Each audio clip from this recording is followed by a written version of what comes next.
He said, I'm the reason all this trouble is going on. Throw me overboard.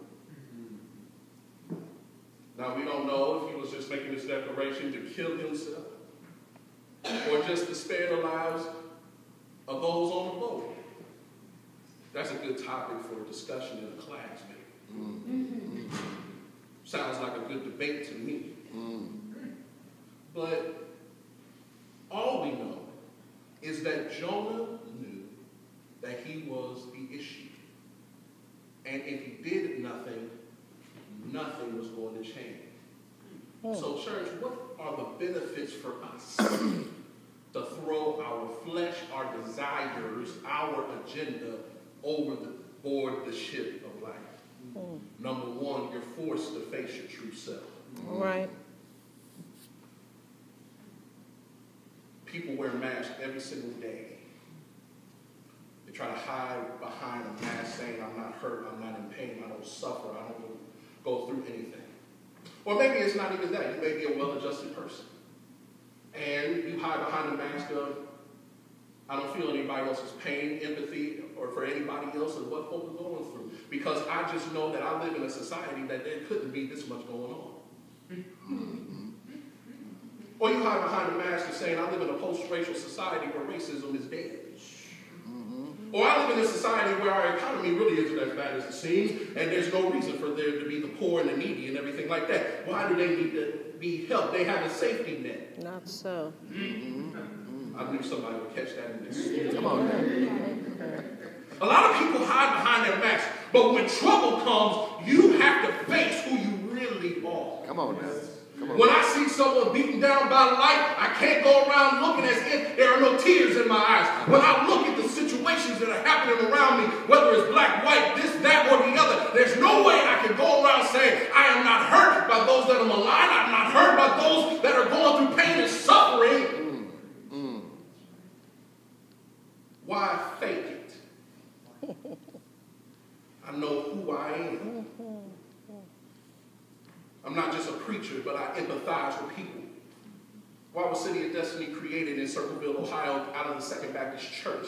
Not because Second Baptist Church was really thinking about it at the time, but because there's a reality of those that are going through drugs and alcohol and substance abuse right there on the south side of Circleville. And how can you be a church that ministers to people unless you recognize that you need an avenue to touch somebody's life? These are the things that are birthed out of the true self. Come on now. That's good. Out of your true self, what are you going to do? That's good. People don't come to church not because they don't believe in God. They don't come to church because they don't believe you believe in God. Watch out. Watch out. Watch out. You got to be face to face with you. Are you really the sleeping, weeping, runaway prophet? Or are you what God said you are? My Lord. 2, the benefits of throwing yourself over, you become a vessel of witness to others. Look at what it says in the selected text a little bit more. Later on, after Jonah says, I need to put myself in a position to throw myself over. At first, the sailors said, we can't throw you over. We know we'll kill you. We know how bad it is. So the sailors were trying their best to still navigate through the storm. They refused to put their hands on Jonah, even though it was Jonah's idea. And the storm got stronger and stronger. So they're up against a rock in a hard place. We can't navigate through the storm to get to the shore, so maybe we just got to throw this guy over. Now watch what happens. Verse 14 says, then they cried out to the Lord. Please, O Lord, we pray, do not let us perish on account of this man's life. Do not make us guilty of innocent blood, for you, O Lord, have done as it pleased you. So they picked up Jonah and threw him into the sea, and the sea ceased from its raging. Then the men feared the Lord even more. Wait a minute. They acknowledged the Lord or the God of Jonah. And then afterwards they began to sacrifice, pay their vows to the God of Jonah. You know what what's interesting? When we get our so-called selves out of the way, folk can actually see who God really is. That's right. Get your intellect out of the way. Get all these things, all the accoutrement out of the way. There's a reason I didn't want everybody to know all the stuff that I do, because that's not what's important. What's important is, can you see the works of God in my life? Come on now. Can people see God at work in your life to a point that you don't even have to preach to them, but the very encounter with you allows them to encounter God, and then their whole life change? Yes. You'll be surprised what will happen. When you say, you know what? I'm going to really do what God says to do. Not protocol, procedure. Not being good Methodist or good Baptist or good anything else. Because a lot of us are just good denominational folk. We still haven't encountered Jesus yet. I said it. Watch out. And I'm ashamed to say it again. A lot of us have not encountered the God we say we love. We've only encountered the protocol and procedure that locks God in a box. But when we get out of the way, people can see God at work. And we become a witness. Last thing is, once you get yourself out of the way, throw yourself over, you're given grace to return to your purpose. Here's the best part of the story that we've been learning since we were in Sunday school. And we've been saying it so wrong forever. I've been trying to teach my folks, don't say stuff people just told you to tell you. Just stick to the book for a minute. Just stick to the book. Don't get deep. Jonah was thrown over, and guess what happened? He was swallowed by a great or a big fish. Don't make the fish a whale, man. Don't do that. Don't make the fish a whale. Just start there. He was swallowed by a big fish. The reason I say start there is because, put it in perspective, how many of us in here eat fish? Well, yeah, this is an interactive service. Now imagine you going overboard and you are swallowed by the thing you like to eat. That's deep. I can't imagine myself getting swallowed up by a catfish. That would make me mad. I eat a 3-piece fillet of you all the time. Why you swallow me? But watch this. They prayed, the sailors, do not allow this man's blood to be on our hands. Okay. So God shows up with a vessel that is not a boat, but a fish. Now look at the grace that was demonstrated to Jonah. It says that he was in the belly of the fish for 3 days. Now anybody that knows anything about digestion, he should have died after 3 days. You ain't feeling it just yet. I know you ain't feeling it just yet. Jonah should have been dead from the digestive process of the fish. That's right. That's number one. Number two, we know that later the fish after 3 days had such a bad stomachache that he what? Threw him up on the side of dry land. So what does all this have to do with anything?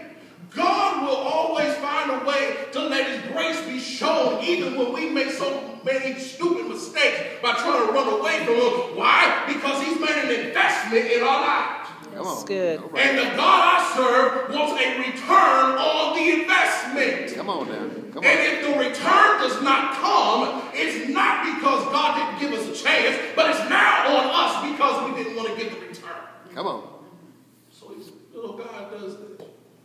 Swallows him up. Swim around a minute. Stick around. You don't like this. But I'm going to keep you until you're ready to get out.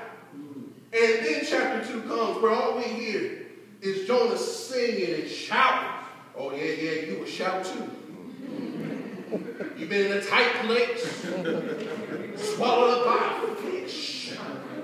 And after 3 days, you can see the light again. And you don't even see heaven. You just see the side of some dry land.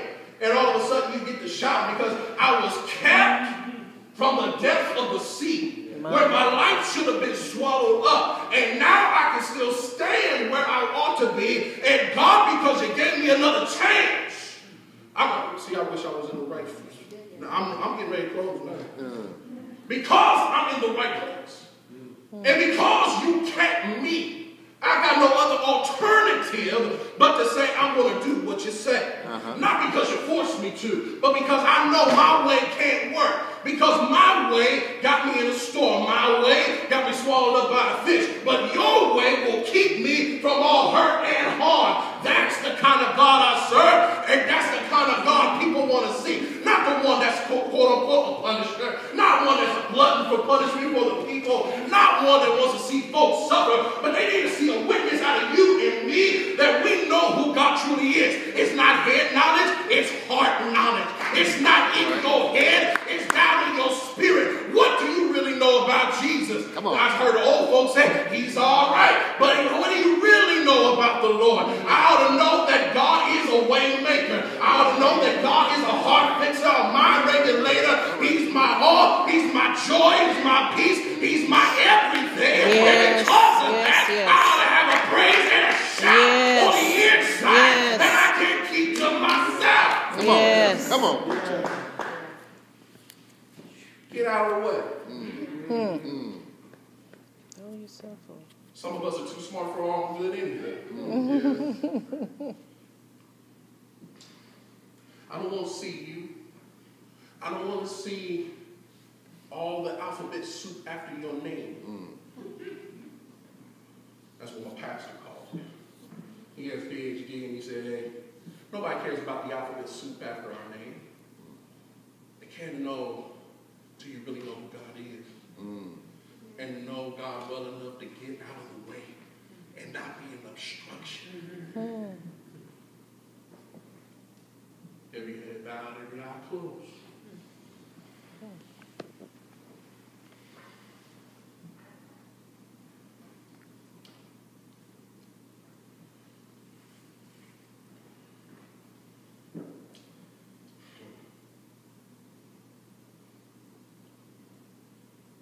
Oh God, our Creator, our Sustainer, our everything.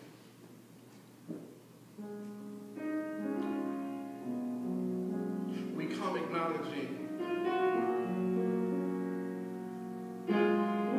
that there are days when we are not really fulfilling what you want. Not because we're not capable, not because we're not able. Because we make a conscious decision that maybe, just maybe, we can't go that far. That we are not able to do that much. But God, we come asking that even at times when we're uncertain, that you would clear all the madness around us long enough that we can hear from you. That we don't concern ourselves with whether or not we are able, but that we concern ourselves with knowing that you are able. That you're able to speak to us. That you're able to speak through us. That you're able to use us. That you're able to use our gifts for your glory and for your purpose.